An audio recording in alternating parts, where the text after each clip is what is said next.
நான் உங்களிடம் ஒன்று கேட்பேன், நீங்கள் மறுக்காமல் சரி என்று சொல்ல வேண்டும். என்ன என்றே சொல்லவில்லை. நான் சொன்னேன், இது என்ன கைகை தசரதனிடம் மரம் கேட்ட மாதிரி, என்ன என்றே சொல்லாமல் நான் என்ன சொல்லுகிறேனோ அதை ஒப்புக்கொள்ள வேண்டும் என்று கேட்டார். பிறகுதான் இந்த நிகழ்ச்சியை சொன்னார். இன்றைக்கு நான் என்னுடைய நாட்குறிப்பிலேயே ஓய்வு நாள் என்று எழுதியிருந்தேன். அதற்கு காரணம் தொடர்ந்து 3-4 நாட்கள் நிகழ்ச்சிகளும், அதற்கு பிறகு நாளை காலையிலே இருந்து 5 நாட்களுக்கு சுற்றுப்பயணமாக இருக்கிற சூழல் என்பதால் இன்றைக்கு ஓய்வு என்று எழுதியிருந்தேன். எதற்கு அழைக்கிறீர்கள் என்று கேட்டபோது 2 செய்திகளை சொன்னார். தியாகி விஸ்வநாததாஸ் அவர்களினுடைய 140வது பிறந்த நாளில் கலந்து கொள்ள வேண்டும் என்றார். அது எனக்கு பெருமை தருகிற செய்தி. யார் நடத்துகிறார்கள் என்று கேட்டேன். தமிழ்நாடு சபர தொழிலாளர் சங்கம் நடத்துகிறது என்றால், ஒடுக்கப்பட்ட ஒரு சமூகம் நடத்துகிற விழாவில் கலந்து கொள்வது அதனினும் பெருமை என்பதால் கண்டிப்பாக வருகிறேன் என்று ஒப்புக்கொண்டேன். மறுபடியும் நேற்றைக்கும் முன்தினமும் கொஞ்சம் உடல்நலம் இல்லாமல் இருந்த போதும் ஒரு சிக்கல் ஏற்பட்டது.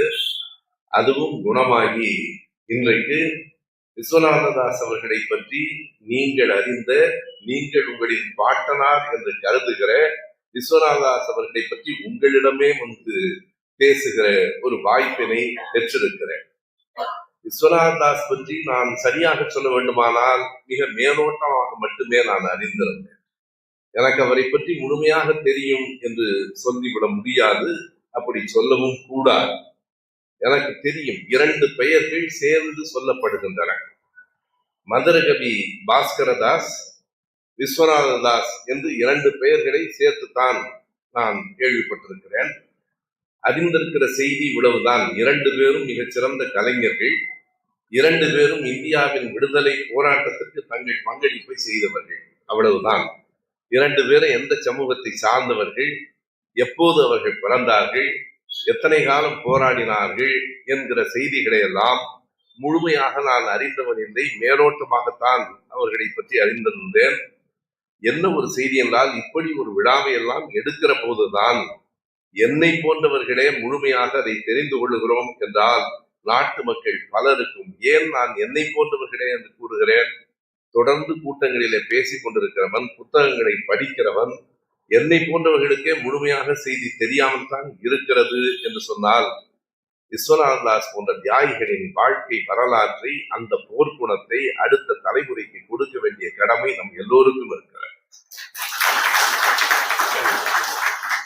நான் ஒப்பிட்டு பார்க்கிறேன். விடுதலை போராட்ட வீரர்கள் யாரையுமே தமிழ்நாட்டுக்கு தெரியாதா? தெரியும், கண்டிப்பாக தெரியும். குறிப்பிட்ட சில பெயர்கள் மட்டுமே திரும்ப திரும்ப சொல்லப்படுகின்றன. ஆனால் உடைத்தவர்கள் பல்லாயிரக்கணக்கில் இருக்கிறார்கள். பல்லாயிரக்கணக்கானவர்களின் பெயர்களை அறிந்து கொள்ள முடியாதென்றால் குறிப்பிடத்தக்க சில பெயர்களையாவது நாம் அறிந்து வைத்திருக்க வேண்டும். நேற்றைக்கும் முன்தினமும் விஸ்வநாததாஸ் அவர்களை பற்றிய புத்தகங்களை தேடினேன், குறிப்புகளை புரட்டினேன். எனக்கு ஒரு குற்ற உணர்வாக இருந்தது. முன்னுள்ளுவோனே பின்னுள்ளினேனே என்று எப்போதோ தெரிந்து கொண்டிருக்க வேண்டிய செய்திகளை இத்தனை நாள் செய்து தெரிந்து கொள்ளாமல் இருந்திருக்கிறோமே என்கிற வெட்க உணர்வும் குற்ற உணர்வும் சூழ்ந்தது. எனவே இந்த வாய்ப்பை எனக்கு தந்திருக்கிற இந்த சங்கத்திற்கும் நண்பர் இளங்கோவருக்கும் என் நன்றியை நான் தெரிவிக்கிறேன். சாதாரணமான செய்தி இல்லை. 54 ஆண்டுகள் வாழ்ந்திருக்கிறார். 29 முறை சிறைக்கு போயிருக்கிறார். ஒவ்வொரு முறையும் எது தடை செய்யப்பட்டதோ அதனை பாடி அதற்காகவே சிறை சென்றிருக்கிறார். வெள்ளை கொக்கு பறக்கிறது என்கிற பாட்டு எல்லோருக்கும் தெரியும், அதை நானும் கேள்விப்பட்டிருக்கிறேன். காந்தியின் ராட்டினம் பற்றியும் வெள்ளை கொக்கு பற்றியும் அவர் பாடியிருக்கிற அந்த பாடல்கள் மிகப்பெரிய புகழ் பெற்றவை. அந்த பாடல்களை அவர்கள் பாடுகிற போது அரங்கம் அதிர்கிறது. அது என்ன நாடகமாக வேண்டுமானாலும் இருக்கலாம், வள்ளி திருமணமாக இருக்கலாம், அல்லது வேறு சமூக கதையாக கூட இருக்கலாம். ஆனால் இந்த பாடலை அவர் எப்போது பாடுவார் என்று அரங்கிலே காத்திருக்கிறார்கள். ஒரு கட்டம் இருந்தது. ஒவ்வொரு காலத்திலும் விடுதலை போராட்ட வீரர்களை பற்றிய உணர்வு மக்களிடத்திலே இருக்கவே செய்தது. நான் பகத்சிங்கை பற்றிய ஆய்வு நூல் ஒன்றை எழுதுகிற போது பல செய்திகளை தெரிந்து கொண்டேன். அதிலே ஒரு சுவையான செய்தி, நடிகர் SV சகசரநாமம் அவர்கள் பகத்சிங்காக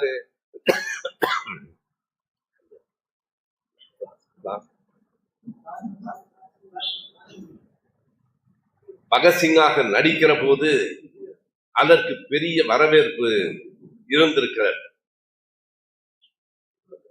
இருமல் இடையில் வந்தாலும் நீங்கள் பொறுத்துக் கொள்ள வேண்டும். அதை பொருட்படுத்தாமல் நாம் விஸ்வநாத தாஸ் பற்றி பேசலாம்.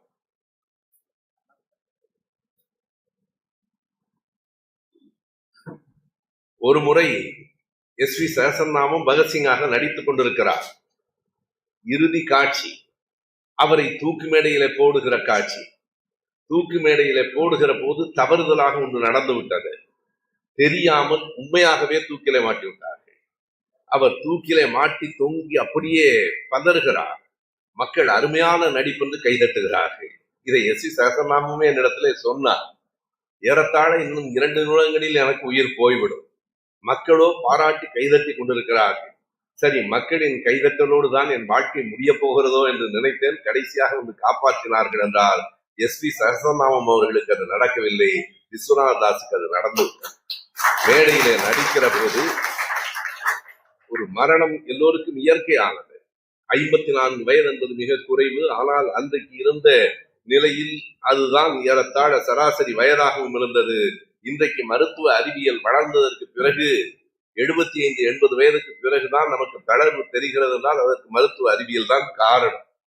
அன்றைக்கு 54 வயதில் அவர் இறந்து போனார் என்றாலும் ஒரு கலைஞனுக்கு எது மிகப்பெரிய மகிழ்ச்சி தரும் என்றால், வாழ்நாள் முழுவதும் நடித்துக் கொண்டிருந்த, நாட்டு மக்களுக்காக உழைத்துக் கொண்டிருந்த ஒருவனுக்கு மேடையில் நடித்துக் கொண்டிருக்கும் போதே மரணம் வரும் என்றால் அது அவனுக்கு கிடைத்த பெரிய வாய்ப்பாகத்தான் விஸ்வநாத பிள்ளை கருதி. நமக்கு அது பெரிய துயரம். ஒரு கலைஞனை இழந்தோம், ஒரு நாட்டுக்கான தியாகியை இழந்தோம், நமக்கு அது துயரம். ஆனாலும் அந்த கலைஞனுக்கு அதுதான் பெருமை. ஒரு மிகப்பெரிய பேச்சாளர் பேசிக் கொண்டிருக்கிற போதே உயிர் துறந்தான். ஒரு நடிகன் மேடையில் நடித்துக் கொண்டிருக்கிற போதே உயிர் துறந்தான் என்றால் கடைசி வரைக்கும் கொண்ட அந்த தொழிலில் அவர்கள் உறுதியாக இருந்து மறைந்து போனார்கள் என்பது ஒரு பக்கம் இருந்தாலும் எத்தனை துயரங்களை அவர் பார்த்திருக்கிறார். நானும் பார்த்தேன். அவர் காந்தியாரை சந்தித்ததற்கு பிறகுதான் அந்த மாற்றம் வருகிறது என்று குறித்திருக்கிறார்கள். ஆனால் அந்த குறிப்பில் இன்னமும் பிடிபடாத சில செய்திகள் இருக்கின்றன. உங்கள் கவனத்துக்கும் அதை கொண்டு வர வேண்டும் என்று நான் கருதுகிறேன். இருக்கிற குறிப்புகள், எழுதப்பட்டிருக்கிற குறிப்புகள் எல்லாம் என்ன சொல்லுகின்றன என்று பார்த்தால் பல செய்திகள் வந்திருக்கின்றன. 2020 ஆண்டு இதே ஜூன் 16 நாள் தினமணியிலே ஒரு பெரிய கட்டுரை வந்திருக்கிறது. மனோன்மணியம் பல்கலைக்கழகத்தில் நூலகராக இருக்கிற ஒருவர் விரிவாக எழுதியிருக்கிறார். 2017 ஆண்டு ஜூன் 16 நாள் ஹிந்துவிலே விஸ்வநாத தாஸ் பற்றி ஒரு கட்டுரை வந்திருக்கிறது. எல்லா இடங்களிலும் ஒரு செய்தி குறிப்பிடப்படுகிறது. 1911 ஆண்டு அண்ணல் காந்தியடிகள் அவர்கள் தூத்துக்குடிக்கு வந்தபோதுதான் நம்முடைய தனசேகரன் அவர்கள் மேடையிலே விவரித்தாரே அந்த காட்சி. அவர் மேடையிலே நடிக்கிறார், காந்தியார் அழைத்து பாராட்டுகிறார் என்பது 1911 தூத்துக்குடியிலே நடைபெற்றது என்று குறிப்புகள் கூறுகின்றன. ஆனால் 1911 காந்தியார் இந்தியாவுக்கு வரவில்லை. அவர் அப்போது தென்னாப்பிரிக்காவிலே இருந்தார். எனவே அந்த ஆண்டு பிழையாக இருக்கிறது. அதை நாம் சரி செய்ய வேண்டும். காந்தியார் பார்த்திருக்கிறார், பாராட்டி இருக்கிறார். அவர் சொன்னதற்கு பிறகுதான் தன்னை முழுமையாக இந்திய விடுதலைக்கு விஸ்வநாத தாஸ் அர்ப்பணித்துக் கொண்டிருக்கிறார் என்கிற எல்லா செய்திகளும் உண்மை. ஆனால் அந்த ஆண்டு எது என்பதையும் பார்க்க வேண்டும். ஏனென்றால் வரலாற்றில் பல செய்திகளை நாம் சரியாக குறிப்பிட வேண்டும். வரலாற்றை நாம் சரியாக எழுதவில்லை என்றால் பலர் தவறாக எழுதி விடுவார்கள். எனவே அதை சரியாக எழுத வேண்டும். எனக்கு ஒரு ஐயம் இருந்தது. 1911 ஆண்டு என்று சொன்னால் அதுதான் ஆஷ் துரையை வாஞ்சிநாதன் சுட்டுக் கொன்ற ஆண்டு. ஒருவேளை அதனை ஒட்டி காந்தியார் வந்திருப்பாரோ என்று பார்த்தேன். இல்லை, அவர் 15 வரைக்கும் தென்னாப்பிரிக்காவிலே இருந்தார். ஆனால்